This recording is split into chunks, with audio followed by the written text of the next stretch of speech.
Ya es oficial, ha tardado más de lo esperado, pero bueno, ya tenemos nuevo entrenador del Real Madrid y no es otro que José Mourinho. Vuelve el entrenador portugués.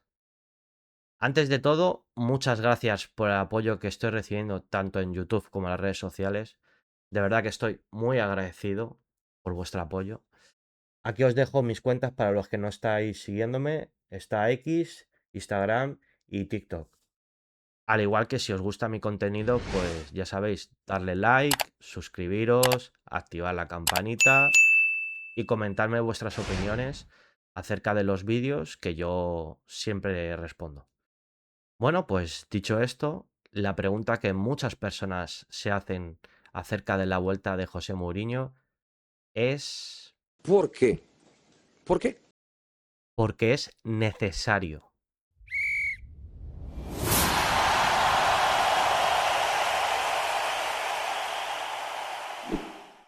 Bueno, pues tras el fracaso del proyecto del Real Madrid de Florentino con Xabi Alonso y posteriormente de Arbeloa, que en mi opinión es más culpa del presidente y de los jugadores, le doy muy poca responsabilidad del fiasco de temporada a los entrenadores. El Real Madrid tenía que sondear el mercado, pues buscando un nuevo entrenador, un nuevo proyecto, que ya sabemos que los proyectos del Madrid son lo que son. Y la verdad es que no había muchas opciones ni muy buenas. Para mí solo había dos atractivas. La primera era Jürgen Klopp, que para mí era la mejor. Aunque tengo la sensación de que ni el alemán quería, o por lo menos con Florentino en la presidencia, ni tampoco Florentino creo que tuviera mucho interés. Con Klopp había unanimidad dentro del madridismo, o por lo menos esa era mi sensación. Y no es para menos, porque su trayectoria la avala. Con el Borussia Dortmund hizo algo impensable, que es ganar dos Bundesligas a un todopoderoso Bayern, aparte de otros títulos a nivel nacional. Y no nos olvidemos que llegó a la final de la Champions contra ese mismo Bayern. Precisamente ese año fue el que nos eliminaron con el famoso partido de Lewandowski marcando los 4 goles. Luego llegó al Liverpool y se encontró con un gigante, pero con un gigante anestesiado. Un club que históricamente está entre los 3 o 4 más grandes de Europa, pero que llevaba muchos años fuera de la élite. Pues bien, cogió al equipo y lo transformó, ganando absolutamente todo y además nos blindó una rivalidad histórica con el City Guardiola, que para los que nos gusta el fútbol, independientemente de los colores, una auténtica bendición y un espectáculo increíble.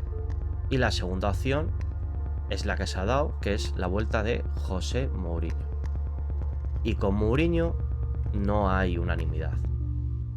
Aquí hay mucha tela que cortar. Y lo primero es explicar lo que pasó en su primera etapa como entrenador del Madrid para un poco entender esa parte del madridismo que no ve con buenos ojos la vuelta del portugués. Conviene recordar el contexto en el que llegó. Se encontró con un Real Madrid que llevaba pues años sin ser competitivo en Europa, encadenando eliminaciones en octavos de final, de ahí no pasábamos, y que a nivel nacional estábamos muy por detrás de un Barça totalmente extraordinario, con magníficos jugadores, con un entrenador fantástico, y que además había situaciones que muchos madridistas señalábamos en aquel momento, también Mourinho, y que eran desestimadas como simples excusas o argumentos de que no sabíamos perder y tal. Con el paso del tiempo, aquellas sospechas acabaron encontrando respaldo en hechos que, bueno, todos ya conocemos.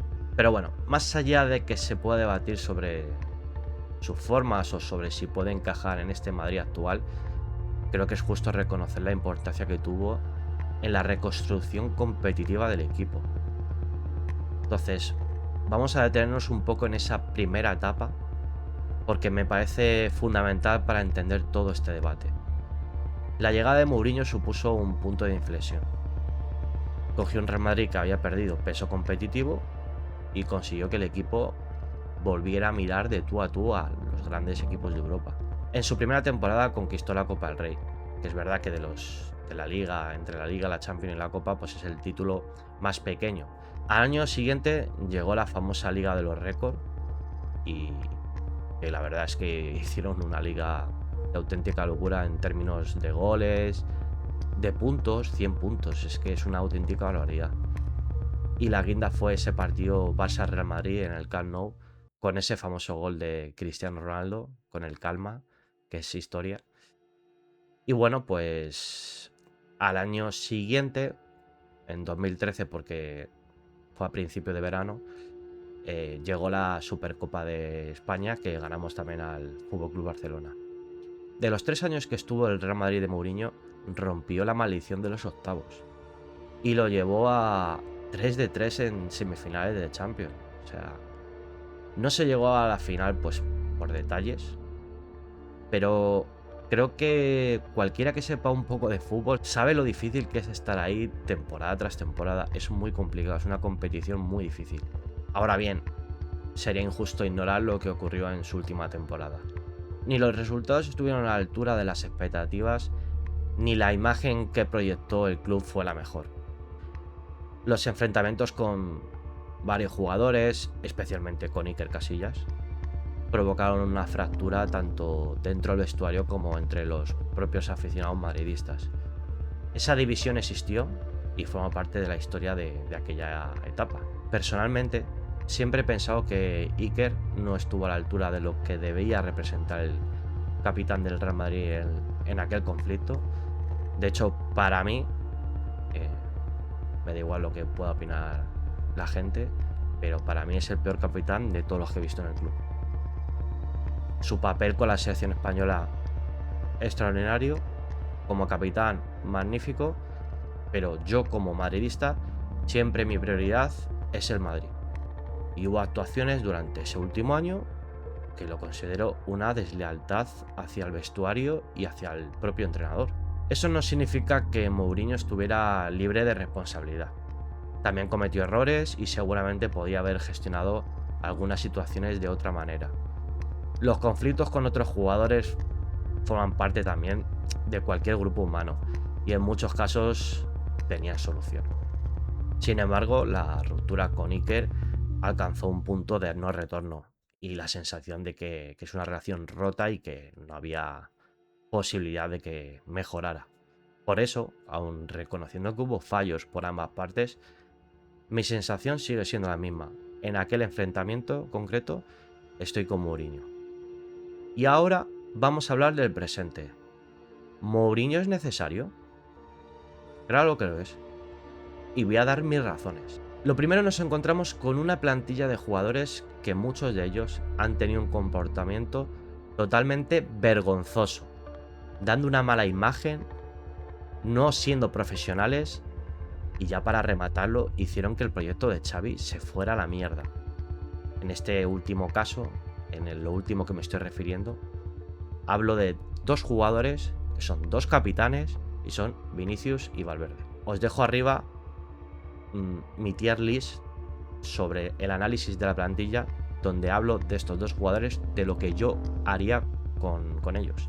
Pues bien, ya que a Xavi no le dieron el respaldo por parte del club que un entrenador necesita, Mourinho lo va a tener. De hecho, ya estamos viendo su influencia en el mercado de fichajes, cosa que con Xavi no tenía ni voz ni voto en ese área. Bueno, en nada. Pero ojo, no solo con el Tolosarra, ni Ancelotti ni Zidane tenían mucho peso. Por supuesto que se le escuchaba y había un respeto, pero al final el que decidía era Florentino. Y con Mourinho, su voz es mucho más que determinante. Y para mí eso es positivo, porque Florentino puede ser el mejor presidente a nivel económico, de cómo gestionar un club, pero en términos futbolísticos sabe exactamente lo mismo que yo de Fórmula 1. O sea, cero. ¿Os digo otro motivo por el cual Mourinho es necesario? Pues bien, contando con el respaldo absoluto del presidente, los jugadores saben que lo que diga el míster va a ir a misa. Esto no va a pasar como con Xabi Alonso, que no tenía esa ayuda, ese liderazgo porque mandaba a los jugadores por culpa del presidente. Y este no va a ser el caso. Con el portugués van a tener que recuperar la cultura del esfuerzo y van a tener que ganarse su titularidad. Porque, gente, el método de Mou siempre ha sido el mismo. Aquí reina la meritocracia. Por muy estrellita que seas, si no entrenas bien, si no estás teniendo un buen comportamiento, no eres profesional, o si haces lo que te sale de las pelotas en un partido, vas a tener problemas. Y eso lo que va a hacer es que todos se pongan las pilas y trabajen de verdad. Así que sí, estoy en tu barco, Mou, y deseo que funcione el equipo. Y si no es así, seré el primero en decirlo, porque no soy ningún forofo, soy crítico por naturaleza, no solo en el fútbol, sino en mi vida, en todo. Entonces, precisamente porque quiero lo mejor para el Madrid. Analizo, cuestiono y exijo. Pero la crítica no nace del rechazo, no soy un hater, es más bien la ambición de ver a mi equipo alcanzar su máximo nivel. Y no tanto por el resultado, sino más bien por el juego y las sensaciones que me deje. Porque hay muchas veces que se puede hacer temporadas que no has ganado ningún título, pero las sensaciones son buenas de que has jugado bien a fútbol, que has sido competitivo y que por detalles no has ganado. Y para mí tendría continuidad ese entrenador. Y hay otras veces que puedes ganar algún título y mis sensaciones son muy negativas y para mí no tiene que seguir un entrenador. Por eso digo que para mí es más importante el juego y la sensación que me deje el equipo. Bueno, pues dicho esto, nos vemos en el siguiente vídeo.